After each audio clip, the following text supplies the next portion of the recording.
where the Congress chief, DK Shivakumar, is slated to appear before the ED, the Enforcement Directorate, in connection with the National Herald case at 3 p.m. today. So that'll be taking place in Delhi.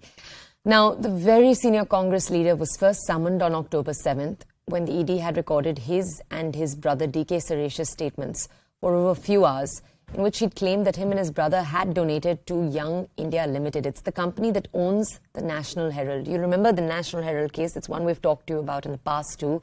It's a case in which both Sonia Gandhi and Rahul Gandhi have been called in for questioning in the past. Now, DK Shivakumar was summoned by the agency first on November 7th, but he'd skipped that because he had to attend a party worker's birthday celebrations.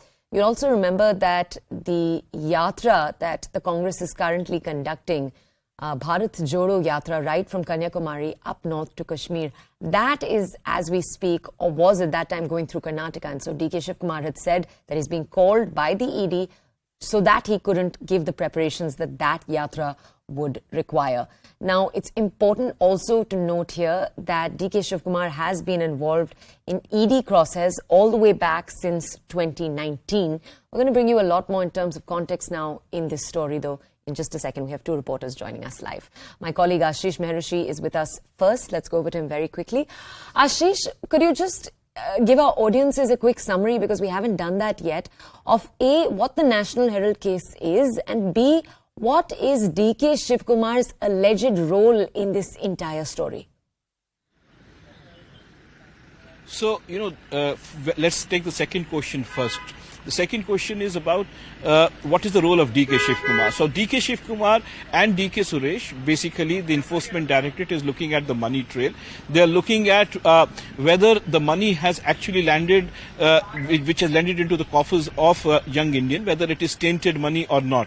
So here around 25 lakh rupees, they have not given the exact figure to us, but around 25 lakh rupees have landed as donations from DK Shivakumar and DK Suresh.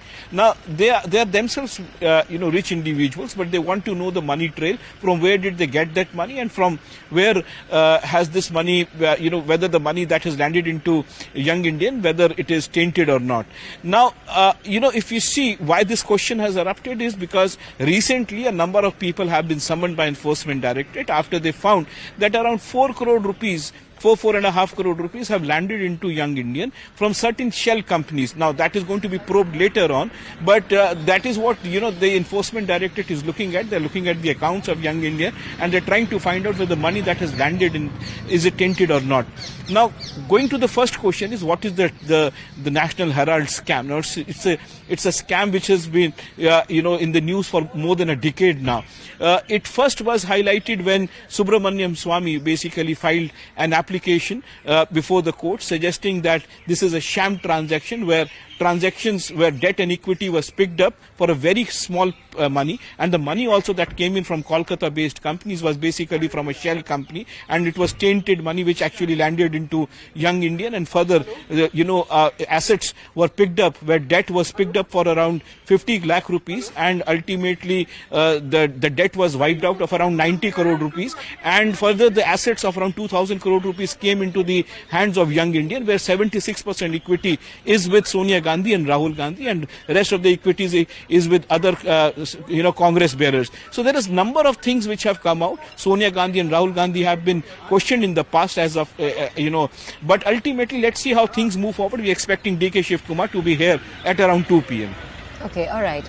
Ashish, thank you for that context. My colleague Ashish Mehrishi, as you can see, tracking that story for us right now.